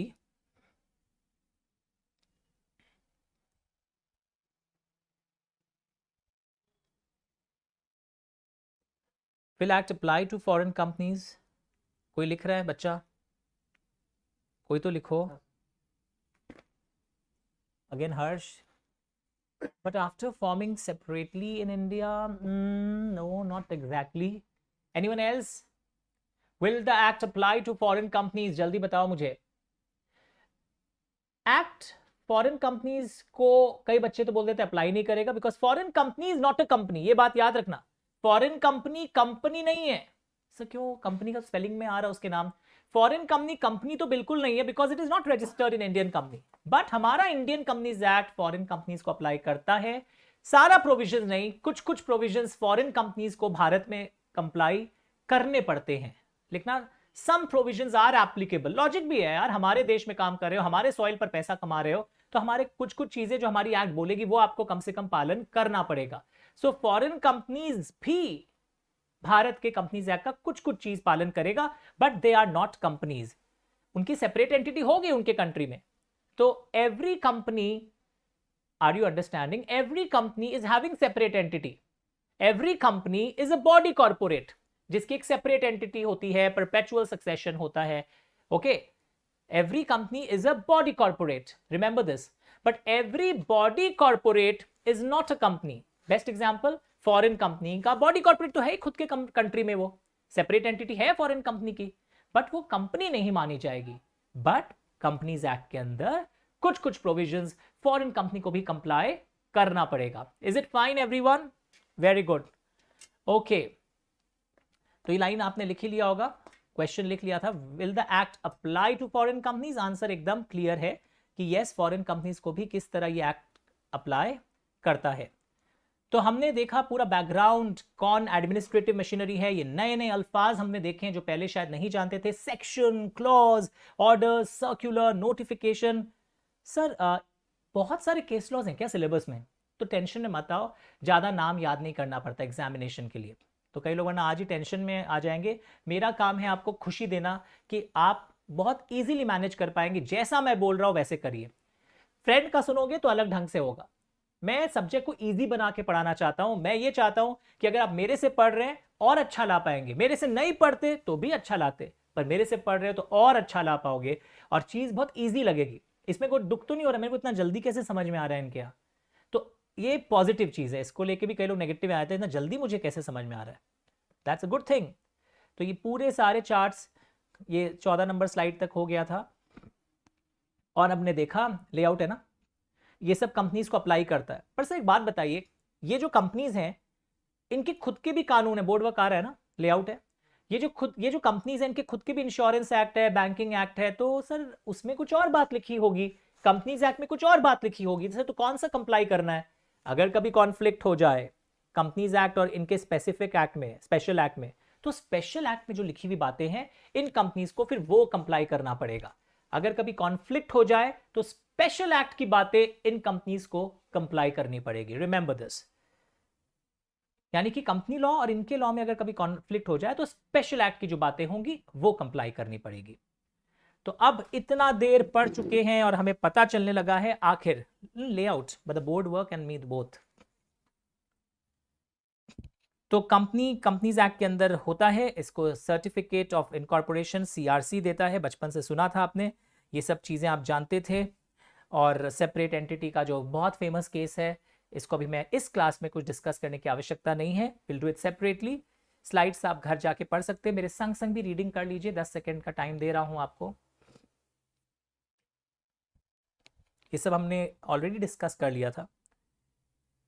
लायबिलिटी लिमिटेड है, up to the unpaid value, जो अमाउंट 10 रुपया का शेयर अगर 5 रुपया शेयर होल्डर दे दिया है, 7 रुपया दे दिया है, तो 3 रुपया के लिए ही उसकी लायबिलिटी और रहेगी। कंपनी की परपेचुअल सक्सेशन हमेशा चलती रहती है, बट हाँ अगर आप लिक्विडेशन वाइंडिंग अप कर दें, कंपनी का प्रोसेस फॉलो करके कंपनी को बंद कर दे और आरओसी उसका नाम हटा दे, तब परपेचुअल सक्सेशन खत्म होगा। अदरवाइज परपेचुअल सक्सेशन सारे शेयरहोल्डर्स मरने से भी नहीं होता है, बट वाइंडिंग अप का प्रॉपर प्रोसेस फॉलो करके आप परपेचुअल सक्सेशन को खत्म कर सकते हैं। Is it fine? और शेयर कैपिटल होती है, आपको पता है प्राइवेट कंपनी के शेयर्स फ्रीली ट्रांसफरेबल नहीं है। मुझे कॉमन सील दीजिएगा, यहां पर होगा उसके अंदर एक बैग के अंदर, एंड या इसको लो ड्रॉर में। एंड पब्लिक कंपनी के शेयर्स फ्रीली ट्रांसफरेबल होते हैं, ये भी हमने देखा था। Ownership and management separate hands में होते हैं कंपनी लॉ में, ये अपने को पता है। एंड कॉमन सील ये क्या है? कई लोग देखिए इस टाइप का मेटालिक बॉडी आपको दिखाई देगा आप लाइफ में कभी। What is this? Sir stapler, बड़ा स्टेपलर। कई लोग तो बोलते हैं सर नेल कटिंग कर लूं, अरे हाथ काट दूंगा, ये वो नहीं है। ये कॉमन सील है, जब पेपर रखकर यहाँ पे कुछ डॉक्यूमेंट्स होता है, एक्ट में लिखा रहता है जिसपे कॉमन सील लगाना जरूरी होता है, नेम एनग्रेव्ड हो जाएगा। Okay, and your memorandum and articles of association, the most important fundamental document. Colours अलग अलग जो आपको लगे वैसा कवर बनाइएगा, ये हर कंपनी को ऐसा बनाना पड़ता है। मेमोरेंडम में कुछ इंपॉर्टेंट क्लॉजेस होते हैं, नेम क्लॉज, ऑब्जेक्ट क्लॉज, सुना होगा आपने, कैपिटल क्लॉज। इसकी डिटेलिंग हम लोग करेंगे जगह जगह जहां आएगा। ओके, बहुत सारे क्लॉजेस है, 7 क्लॉजेस होते हैं, 6 होते हैं नॉर्मली। अगर आप ओपीसी हैं तो एक नॉमिनी क्लॉज भी रहता है, सक्सेशन क्लॉज, कि कल को आपको कुछ हो जाए तो कौन बनेगा। आर्टिकल्स ऑफ एसोसिएशन, ये वर्ड भी सिलेबस में बार बार आएगा फाइनल लेवल तक, कि आर्टिकल्स ऑफ एसोसिएशन क्या होता है? Rules and regulations for internal management. तो आज हम लोग ब्रॉडली डिस्कस कर रहे हैं, इसकी डिटेलिंग हम लोग जगह जगह अलग अलग चैप्टर में जैसे जैसे आगे आएगा हम लोग देखेंगे। और ये भी सबको क्लियर है, बॉडी कॉर्पोरेट में तो सब आता है, एलएलपी भी आता है। Is a firm a body corporate? No, firm is not body corporate. तो ये चीजें आपको क्लियर होने लगी। फुल पेज कर देगा, बच्चे नजर डाल लेंगे, फिर हम लोग आगे जाएंगे। एक बार फुल पेज, हाँ जस्ट रीड कर लीजिए एक बार ब्रॉडली इन चीजों को, फिर हम आगे चलते हैं। Is it fine everyone? Check कर लो अच्छे से। तो फीचर्स ऑफ कंपनी भी सबको पता चल गया, फीचर्स ऑफ कंपनी एकदम क्लियर है। It's a body corporate, separate entity, perpetual succession, वो खत्म हो सकता है, वो तरीका अलग है।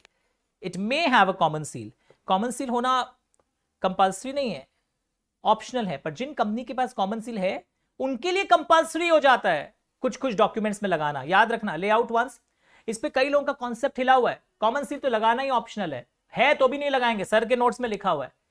Majority people don't understand that common seal होने के बाद अगर आपके पास ऑप्शनल है और आपने लिखा है we have a common seal, तब फिर लगाना कुछ कुछ जगह कंपल्सरी हो जाएगा, देखेंगे हम लोग चैप्टर्स पढ़ते वक्त।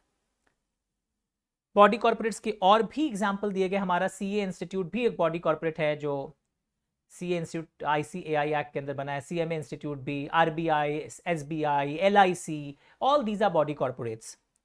एग्जांपल्स हमने भर भर के यहां पर लिख दिया है। पक्का एवरीवन?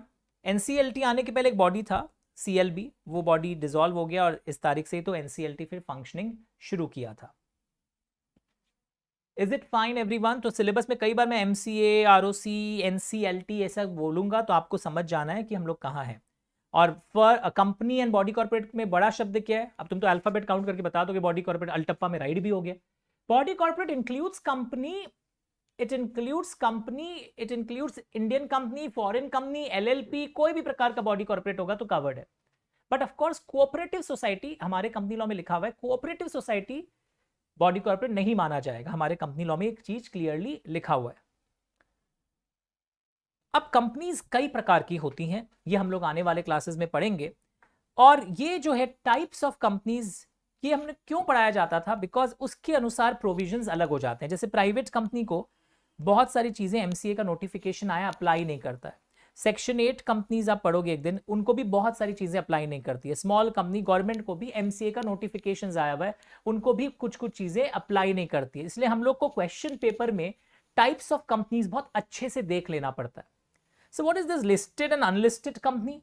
जो स्टॉक एक्सचेंज पर ट्रेडिंग परमिशन जिनको मिला हुआ रहता है वो लिस्टेड कंपनी है। लाइक रिलायंस इंडस्ट्रीज लिमिटेड एक लिस्टेड कंपनी है, ओके, आईटीसी एक लिस्टेड कंपनी है। तो अनलिस्टेड जो स्टॉक एक्सचेंज पर ट्रेडिंग नहीं करके रखती है वो अनलिस्टेड कंपनी है, ओके। और जो लिस्टेड है स्टॉक एक्सचेंज पर अपना नाम ला चुकी हैं। अब एक चीज मेरे को ये बताइए यहां पर कि पब्लिक कंपनीज लिस्टेड होती हैं या अनलिस्टेड? एनीवन? कि जो पब्लिक कंपनीज हैं आर दे लिस्टेड और अनलिस्टेड? चैट बॉक्स में मुझे बताइए, क्या पब्लिक कंपनीज लिस्टेड हैं या अनलिस्टेड होती हैं? I am waiting for your answer. हम लोग इंटरेक्टिव सेशंस कर रहे हैं और पेन ड्राइव में भी आप सोचिएगा कि आपको भी आंसर देना, वहां मुंह खोलिएगा अपने खाली रूम पर और सोचिएगा क्या पब्लिक कंपनीज लिस्टेड है या अनलिस्टेड है। Please participation required. Public companies listed है या अनलिस्टेड है? सोचो प्लीज, क्या लिखते हैं? Let will wait. बच्चे क्या लिख के दिखाते हैं? आप पढ़ के बताइएगा मुझे आंसर। कोई लिखा ही नहीं अभी तक। पब्लिक कंपनी लिस्टेड है या अनलिस्टेड है? आ जाओ, मैं ही दे देता हूं answer. Look at the screen,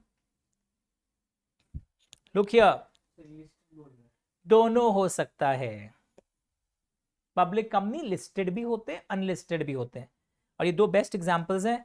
जो भुजिया आप खाते होंगे, जिस गाड़ी में आपने बैठा होगा, दोनों पब्लिक कंपनीज है पर ये अनलिस्टेड है। तो ऐसे बहुत सारे पब्लिक कंपनीज है जो अनलिस्टेड है। रीजन क्या है?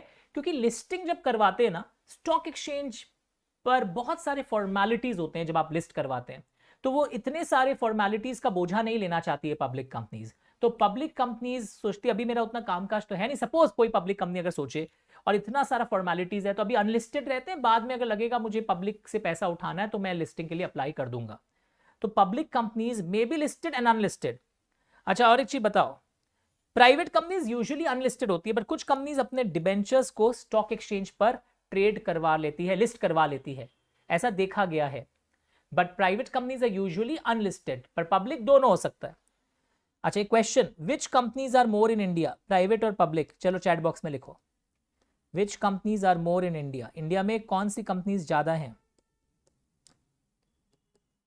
प्राइवेट कंपनीज ज्यादा हैं या पब्लिक कंपनीज ज्यादा हैं भारत में?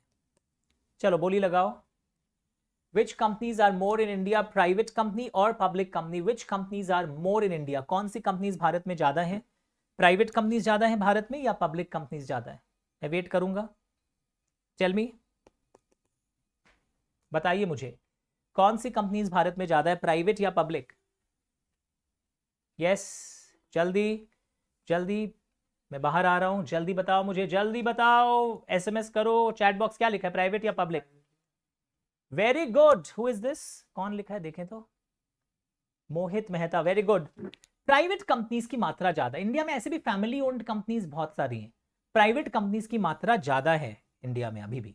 ओके, ये सब इंटरेस्टिंग लगता है, आपको भी जानने को मिलता है, ताकि आप भी जब कॉर्पोरेट वर्ल्ड में होते हैं तो आपको सबका पूरा ढांचा वाचा सब कुछ पता हो। Is it okay? Very good. अब देखो, अब दो इंपॉर्टेंट चीज मैं डिस्कस करना चाहूंगा, एकदम ध्यान से सुनना आप लोग सभी कोई। वन इज, अच्छा, ये मेमोरेंडम के क्लॉजेस के नाम यहाँ पे भी दिया हुआ था, rules and regulations for internal management. और फिर पता है, आप देखोगे आने वाले क्लासेस में ऐसे फॉर्मेट होता है, table A to table E. Schedule 1 है हमारे कंपनीज एक्ट में, आज हम लोग कई शेड्यूल का नाम सुने थे ना, और ये टेबल एफ से टेबल जे है, शायद चेक कर लूंगा, शेड्यूल 1 का ही। तो ये ना table A of schedule 1 to companies act, इस कंपनी का उसमें फॉर्मेट दिया हुआ है कि कंपनी के मेमोरेंडम का फॉर्मेट कैसे होगा, या आर्टिकल्स का फॉर्मेट, अलग अलग प्रकार के जो कंपनीज का आपने चार्ट देखा था, once we know about it, तो हर कंपनी का अलग अलग फॉर्मेट दिया हुआ है। यूजुअली जो कंपनी लिमिटेड बाय शेयर्स होती है, जहां पर शेयर होल्डर की लाइबिलिटी सिर्फ अनपेड वैल्यू तक है, उनका जो मॉडल फॉर्मेट है आर्टिकल्स ऑफ एसोसिएशन का, that is table F of schedule 1 to companies act. ये आपको फाइनल लेवल तक ये टेबल एफ कई बार आपका पीछा नहीं छोड़ेगा। Okay, now the last topic for today, interesting discussion, क्योंकि आपको पता है कंपनी लॉ में डेमोक्रेसी है, बोर्ड ऑफ डायरेक्टर्स डिसीजन लेते हैं शेयर होल्डर्स के बिहाफ में। तो ये दो शब्द आप सब देखेंगे अभी का भी। वन इज जनरल मीटिंग, शब्द क्या मिला? General meeting. तो मीटिंग्स में है ना, पहले एक प्रपोजल आता है, पुट किया जाता है वोट करने के लिए, उसको बोलते हैं हम लोग मोशन। एंड जब वो डिसाइड हो जाता है, if decided, it becomes a resolution, it becomes a resolution. Proposal जो आता है उसको हम बोलते हैं मोशन, और जब डिसाइड हो जाता है that is called a resolution. तो लुक हियर एवरीवन, मैं बोल रहा हूं कि general meeting, share holders meeting में कुछ कुछ मैटर्स डिसाइड करना है, मैं नहीं बोल रहा हूं, एक्ट बोल रहा है, कंपनीज एक्ट बोल रहा है कि ये मैटर्स शेयर होल्डर्स मीटिंग में डिसाइड करना है, हमारा एक्ट बोल रहा है, और कुछ कुछ मैटर्स बोर्ड मीटिंग में डिसाइड करना है। तो डिसीजन लेने के दो तरीके हैं। सर दोनों में से कुछ भी लगा लूं आज? एक्ट में लिखा रहेगा। एक चीज आपको दिखाना चाहूंगा, एक वर्ड होता है सबको पता होना चाहिए, बेयर एक्ट। जैसे मेरे पास जो है उसका कलर ये है। तो बेयर एक्ट क्या होता है? पार्लियामेंट जो ओरिजिनल एक्ट पास करता है उसका स्वरूप हमें बेयर एक्ट में दिखाई देता है। तो ऑर्डिनरी रेजोल्यूशन बोलकर एक शब्द है और एक शब्द है स्पेशल रेजोल्यूशन। तो किस मैटर में कितने लोगों की हां चाहिएगी, कितने शेयर होल्डर्स की हां चाहिएगी, वो एक्ट में लिखा हुआ है पहले से। तो व्हेन आई से ऑर्डिनरी रेजोल्यूशन, जैसा स्क्रीन दिख रहा होगा, votes in favour greater than votes against. When I say special resolution, votes in favor are at least 3 times the votes against. वो पहले से लिखा हुआ है इस मैटर में ये, इस मैटर में वे। तो लॉजिकल ये बोलता है कोई इंपॉर्टेंट और क्रूशियल मैटर होता है तो लॉ मेकर्स ने वहां डिमांड किया है स्पेशल रेजोल्यूशन इन शेयर होल्डर्स मीटिंग, यानी ज्यादा से ज्यादा लोगों की हाँ हमें मिल जाए। तो ये सम देखो, 100 members present at the meeting. हो सकता है मेंबर्स तो बहुत सारे हों, 1000 हों, पर आए कितने? 100। 50 did not vote, कंफ्यूज थे क्या करूं कि ना करूं। 26 voted in favor, 24 voted against। क्या ऑर्डिनरी रेजोल्यूशन पास हुआ? तो कुछ लोग तो ऐसे पढ़ के जाते हैं, ये लैंग्वेज कई लोग बोलते हैं ना अपना वर्ड्स में पढ़ ले। उनके संग प्रॉब्लम क्या होता है, यही लैंग्वेज जरूरी था पढ़ना, क्योंकि वो अपने वर्ड्स वाले लोग क्या पढ़ के जाते हैं पता है? When simple majority of the members present agree then the matter is decided. पर लैंग्वेज तो प्रेजेंट से नहीं देखा जा रहा है। जो लोग वोट नहीं डाले शेयर होल्डर्स मीटिंग में, जो लोग शेयर होल्डर्स मीटिंग में वोट नहीं डाले उन्हें इग्नोर कर देना। हमें किससे मतलब है? वोट्स इन फेवर से। 26, 24 वोट्स अगेंस्ट। तो जब वोट्स इन फेवर वाले वोट्स अगेंस्ट से ज्यादा होते हैं तो वी से ओआर पास्ड। Understood everyone? पक्का एवरीवन? उसी तरह special resolution, votes in favour greater than votes against. तो जब मैं बोलूं votes in favour at least 3 times the votes against, तो अगर मैं बोलूं 25 फेवर में है 75 अगेंस्ट में है, तो रिमेंबर हो गया मिनिमम। अगर मैं बोलूं 20 फेवर 80 अगेंस्ट, सॉरी अगर मैं बोलूं 20 रॉन्ग, हाँ ठीक है, अगेंस्ट में 25 था। अगर अगेंस्ट 20 फेवर 80, क्या स्पेशल रेजोल्यूशन पास हुआ है? यस। लड़का बोलता है नहीं सर 3 टाइम्स होना चाहिए था ना। एटलीस्ट 3 टाइम्स लिखा है, ज्यादा हो गया तो और अच्छी बात है। तो स्पेशल रेजोल्यूशन और ओआर में जो लोग आते हैं और वोट डालते नहीं है वो इग्नोर कर दीजिए, वो हमारे काम के नहीं। हमें सिर्फ वैलिड वोट्स को चेक करना है। और जब भी कंपनी में कोई स्पेशल रेजोल्यूशन पास होगा तो जैसा मैंने बताया इवेंट बेस्ड फाइलिंग, हमें एक फॉर्म फाइल करना पड़ेगा MGT 14 ROC को with in 30 days of passing the special resolution.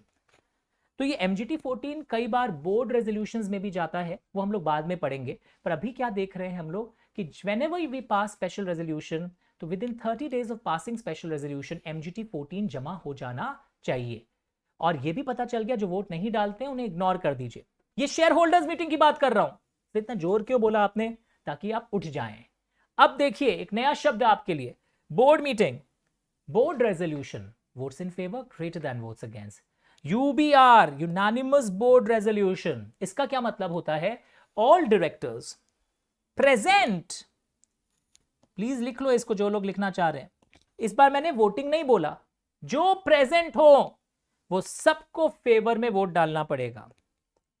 कई सेक्शंस होते हैं जहां ये लगता है, आप देखोगे फाइनल्स के क्लासेस में। पर ऑल डायरेक्टर्स प्रेजेंट, इसका मतलब मुझे बताओगे आप? 10 directors present, okay.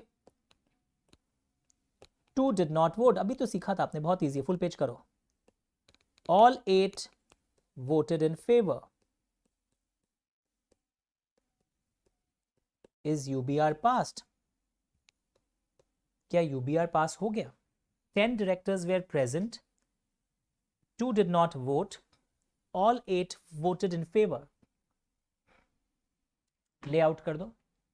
All 8 voted in favor. क्या unanimous board resolution पास हो गया है? 10 directors present है, 2 वोट नहीं कर रहे, ऑल 8 वोटेड इन फेवर। क्या यूनानिमस बोर्ड रेजोल्यूशन पास हुआ या नहीं हुआ? मैं चैट बॉक्स में वेट कर रहा हूं आपका, मुझे बताइए जल्दी से, यस या नो कोई आंसर आता है बताना मुझे आने से। क्या यूनानिमस बोर्ड रेजोल्यूशन पास हुआ है या नहीं हुआ है? Let me no please. Is unanimous board resolution pass? 10 directors present, 2 did not vote. Yes या नो क्या लिख रहा है? नो लिख रहे हैं लोग. और बच्चों का देखते हैं, और बच्चे क्या बोल रहे हैं. Is unanimous board resolution passed? अगर आप शेयर होल्डर्स मीटिंग का नॉलेज याद करोगे, प्लीज देखो, बहुत इंपॉर्टेंट ऑब्जर्वेशन था, क्योंकि मैंने ही सिखाया था. जो वोट नहीं डालते उन्हें इग्नोर कर दीजिए. बट बोर्ड मीटिंग में, यूबीआर में, अच्छा यूबीआर में याद रखना, यहां पे प्रेजेंट पे फोकस किया गया है, तो जो आएंगे उनको हाँ बोलना होगा. इधर पे भी नहीं फोकस किया गया. जब सिर्फ बोर्ड रेजोल्यूशन लिखा रहता है, this right votes in favour greater than votes against, उस वाले में जो वोट नहीं डालते हैं उसमें वापस वही कॉन्सेप्ट है, जो नहीं वोट डाल रहे इग्नोर कर दो. बट यूबीआर के केस में all must vote in favour, all present must vote in favour. UBR के केस में बहुत स्ट्रिक्ट रिक्वायरमेंट है. अब फाइनल लेवल तक भी लोग एक कॉमन मिस्टेक करते हैं, ध्यान से सुनना, बहुत फंडामेंटल है. सीएमए, सीए सब में, सीएस में, सभी कोर्सेज में लोग क्या लिख के आते हैं? Cross connection. ऑर्डिनरी रेजोल्यूशन तुम लोग देखो in general meeting, special resolution in general meeting, but students write sometimes ordinary resolution in board meeting. Wrong है, रॉन्ग, याद रखिएगा. ओआर इन बोर्ड मीटिंग नहीं है, special resolution in board meeting नहीं है. When I say board resolution, it's at board meeting. वो लोग OR in board meeting कैसे लिख दोगे? OR in general meeting, special resolution in general meeting. तो ये वर्ड याद रखना. आंसर्स में प्रॉब्लम होता है लोगों का लिखने में. अब तुम लोग सीएमए में तो टाइप करना आप इजी हो गया ऑनलाइन एग्जाम में, फिर भी उसमें तो और प्रॉब्लम होगा. तो OR in general meeting, SR in general meeting phrase use करोगे. You can not make it cross connection, आप नहीं कर सकते. Is it fine? जैसे आप किसी को सुने हो, Shahrukh Bachchan, Amitabh Khan, Shahrukh Khan, Amitabh Bachchan, OR in GM, SR in GM. तो ये बेसिक चीजें आपको याद रखनी है, इसको मत भूलिएगा. तो फाइनली आज हमने देखा कंपनी के अंदर काम भी कैसे चलते हैं. इन एक्सटर्नल हमने स्ट्रक्चर पहले लॉ मेकर्स का देखा, इंप्लीमेंटेशन करने वाली एजेंसीज का देखा, जुडिशरी का देखा. इंटरनली भी आज हमें पता चल गया ownership is separated from management, पर कुछ डिसीजंस बोर्ड लेता है, कुछ दोनों लेते हैं, कुछ शेयर होल्डर्स लेते हैं. ये सब दिखा. डिसीजन लेने का तरीका हमने देखा, और तरीका क्या है कि कौन से मैटर में क्या लगेगा वो एक्ट में पहले से लिखा है, हम या आप डिसाइड नहीं करते. पक्का एवरीवन? और कंपनीज बन जाती हैं, सीआरसी कंपनी को बना देते हैं. ये सारी चीजें हमने देखी. Listed and unlisted company. अच्छा, जो लिस्टेड कंपनी होती है ना, एक चीज याद रखना, लिस्टेड कंपनी को सेबी नाम का बॉडी सुना है, securities exchange board of India, the watch dog of Indian capital market. Listed company को सेबी के रिक्वायरमेंट का पालन भी करना है और कंपनीज एक्ट के रिक्वायरमेंट का पालन भी करना पड़ता है. तो इतनी सारी चीजें हम देख रहे थे यहां पर, बहुत सारी चीजें देख रहे थे. ऑल दीज थिंग्स हम लोग अब डेफिनेशंस और आगे भी करेंगे जब जब दरकार पड़ेगा. एक चीज देख लो कि फाइनली जब कंपनी बन जाती है ना, तो उसको एक सिन नंबर मिलता है. या तुम्हारे पाप का लिस्ट नहीं है, ये कॉर्पोरेट आइडेंटिफिकेशन नंबर है, ये अल्फा न्यूमेरिक है. स्लाइड नंबर 46, जो लोग स्लाइड से खोज रहे हैं, इट इज स्लाइड नंबर 46. तो सिन नंबर हर कंपनी का मिलता है. ये 21 डिजिट का अल्फा न्यूमेरिक कोड है, और इसमें पहला यूजुअली यू या एल से होता है. अगर लिस्टेड कंपनी है तो एल, वरना अनलिस्टेड कंपनी. ये इंडस्ट्री कोड है, आपके नेचर ऑफ बिजनेस पे डिपेंड करेगा. ये किस स्टेट में आप इनकॉर्पोरेटेड हैं, स्टेट ऑफ इनकॉर्पोरेशन, ये ईयर ऑफ इनकॉर्पोरेशन बुक्स में सब है, देखेंगे हम लोग जब पढ़ेंगे. पीटीसी की जगह कई बार पीएलसी होगा, पब्लिक लिमिटेड कंपनी. और ये 6 डिजिट का ये न्यूमेरिक कोड है. This is the registration number of the company. Is it fine everyone? पक्का? फुल पेज कर दो अगर कोई फोटो लेना चाहे. 21 डिजिट है इसके अंदर. सर एक डिन नंबर बोल के भी कॉन्सेप्ट होता है, पढ़ोगे. डायरेक्टर लोग का एक यूनिक नंबर होता है. अगर किसी भी कंपनी में आपको डायरेक्टर बनना है तो आपके पास डिन नंबर होना चाहिए. वो सब आप देखोगे बाद में. Is it okay? और अगर सर्टिफिकेट ऑफ इनकॉर्पोरेशन आपको, सपोज सर्टिफिकेट ऑफ इनकॉर्पोरेशन आपको मिल गया है, उसमें लिखा हुआ है कंपनी बन गई है 11 जनवरी 2022 से, ओके. पर इशू हुआ है सर्टिफिकेट आपको 15 जनवरी 2022 को. हाथ में सर्टिफिकेट 15 जनवरी को मिला है, अंदर सब लिख दिया गया 11 जनवरी को कंपनी बनी है. लेआउट. तो एक बात बताइए मुझे, तो कंपनी कब से मानी जाएगी इनकॉर्पोरेटेड है? 11 जनवरी के पहले अगर आप कुछ करेंगे तो क्या वो प्री इनकॉर्पोरेशन है, या 15 जनवरी के पहले करने वाली चीज प्री इनकॉर्पोरेशन है? कंपनी का सर्टिफिकेट हाथ में 15 जनवरी 2022 को आया है, तो माना कब जाएगा, कंपनी कब से बन गई? Let me know. I wait, chat box में लिखिए, उसके बाद हम लोग क्लास बंद करेंगे। कुछ बताऊंगा बेसिक्स और आपको। कल संडे है कैलकाटा में, और कल हम लोग एक क्लास लेने का सोच रहे हैं दोपहर में 2:45 या 3 o'clock, सेम इसी तरीके से जैसे आज लोग कर रहे हैं। मुझे एक बार, अगर ऐप में आप नोटिफिकेशन या अलर्ट ना देखें तो मुझे एक बार 1:30 बजे तक पूछ लीजिएगा। Most probably tomorrow will have, कल कॉलेजेस बंद है तो कल भी कर लेते हैं। तो लेट मी नो क्या है, क्या था क्वेश्चन। हाँ, ये कंपनी कब से मानी जाएगी इनकॉर्पोरेट हुई है? कोई आंसर लिखा है बच्चा? 11 जनवरी या 15 जनवरी? 15 जनवरी कोई बोला अभी अभी। Very good. और बताओ, और बाकी लोगों के व्यूज कौन लिखा है 15 जनवरी? सुनो ध्यान से सुनो गांव वालों, बेस्ट एग्जांपल ले रहा हूं आपके लिए। लेआउट कर दो एक बार। अच्छा सॉरी, लेआउट ही है, ठीक है। एग्जाम्पल ये है, सपोज हॉस्पिटल में तुम्हारे बच्चा हुआ है, आज 11 जनवरी है और मुरली एक बापू बन गया है। ओके, नर्स आई दौड़ते दौड़ते, बोली कॉन्ग्रेचुलेशन सर, आपके मुन्ना हुआ है। कितने तारीख को बताई? 11 तारीख को। बच्चे का बर्थ सर्टिफिकेट आपने जल्दी से ले लिया कॉर्पोरेशन से 15 जनवरी को। तो अब बताइए बच्चा कब जन्मा था? आंसर मिल ही गया होगा। कंपनी 11 जनवरी से मानी जाएगी। The date mention in the certificate is important. बच्चा 15 जनवरी को आया, कई लोग सर्टिफिकेट देरी से लेते तो आप बच्चे का खबर ही नहीं देंगे क्या? या 15 जनवरी को जब बच्चा हो जाएगा, मतलब सर्टिफिकेट आ जाएगा, तब बोलेंगे बच्चा मेरा ये नाम आ गया सर्टिफिकेट में। अरे बच्चा आपका है, आप जानते हैं, बट बच्चा कब माना जाएगा आपका है? 11 जनवरी से। The year of incorporation, the date mention in the certificate is important, not the date of handover of the certificate. Understood? इस पे आया हुआ क्वेश्चन, तो ये भी मैं आपको इसलिए करवा दिया हूं। So in the coming classes will go further. और एक चीज आपको बताना चाहूंगा मैं कि जब भी आप तैयारियां करें, रिमेंबर वन थिंग, 2-3 चीज बहुत इंपॉर्टेंट है। जो लोग पेन ड्राइव से और ये सब से क्लास कर रहे हैं, when you are doing the class through pen drive और other modes, remember just a minute, या कि आप हर दिन कम से कम 2 क्लासेस, सॉरी हर डे 1 क्लास किया करिए। वीक में मिनिमम 3 क्लासेस करना चाहिए, 3 to 4 क्लासेस, मतलब अराउंड 1 hour 40 minutes वाले।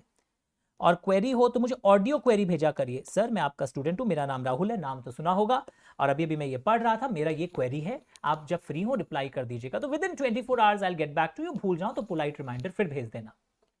तो ये आप मुझे व्हाट्सएप ऑडियो भेजा करिए या व्हाट्सएप भेजा करिए अगर क्वेरी हो। अगर कभी टेक्निकल क्वेरी हो, क्लास वास हिल जाए, तो उसमें आपको मेल करना है अमित बच्छावत क्लासेस, नीचे लिखा हुआ भी आ रहा है, स्क्रॉल हो रहा है देखो स्क्रीन पर, @gmail.com पर। सर क्लास मैंने आपसे ले ली और अमेंडमेंट्स अगर आएगा, और अगर कोई और छोटा मोटा अमेंडमेंट आता भी है, यूजुअली 2-3 घंटे के अमेंडमेंट क्लासेस होते हैं, आराम से हो जाता है, तो कोई टेंशन नहीं है कि अगर आप एडवांस में क्लास ले लें तो भी। तो अमेंडमेंट्स जो है वो आपको, हमारा एक ऐप है एडू दोस्त, उसमें फ्री रिसोर्सेज में अमेंडमेंट बोल के कुछ कोर्स क्रिएट होता है, उसमें आ जाता है।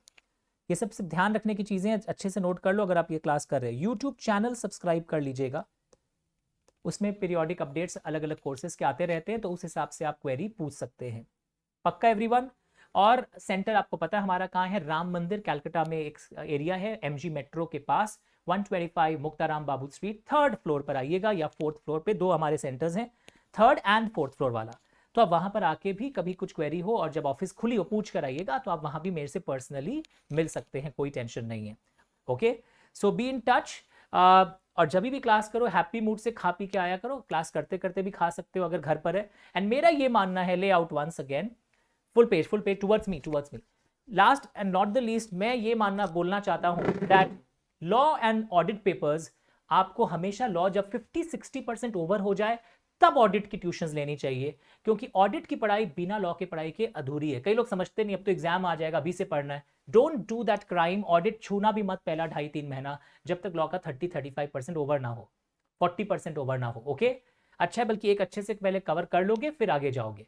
लॉ का क्लास अटेंड करने के समय अलग अलग कलरफुल पेन्स आपको रखना चाहिए, उससे मार्किंग एनालिसिस बेटर होती है। पीपीटी से पढ़ाई नहीं करना चाहिए। सर आप पढ़ा रहे हैं ना, ये पहले क्लास में अटेंड करने के लिए पीपीटीज अच्छा है, रिवीजन के लिए अच्छा है, बट पढ़ाई जो है प्रॉपर जो एक्ट होता है, जो लॉ के लाइंस होते हैं वहां से पढ़ना चाहिए, बेयर एक्ट के लैंग्वेज को पढ़ते हुए, तब आपकी इंटरप्रिटेशन स्किल्स अच्छी होती है। Understood everyone? तो हम लोग टच में रहेंगे, रिवीजन क्लासेस भी आता रहेगा, और विश्वास के साथ जब पढ़ोगे ना तब अच्छा होगा। सिर्फ फ्रेंड्स का सुनकर अरे तुम बता कहाँ से पढ़ना चाहिए या मैं कैसे पढ़ूँ, तो मैं भी आपका फ्रेंड हूँ, मेरे और उम्र आपकी उम्र में तो ज़्यादा डिफरेंस भी नहीं है, मैं भी 20-21 साल का हूँ, आप भी। सर क्या बोल रहे हैं, मैंने तो सुना है फेसबुक में पता लगाया 41-42 के हैं। यस, पर मैं 20-21 साल का हूँ, मैं लास्ट 21 साल से स्टूडेंट्स को पढ़ा रहा हूँ। My first batch was in 2001 and I am still enjoying and I will continue enjoying this. जब तक है जान मैं आपके साथ रहूंगा। Thank you.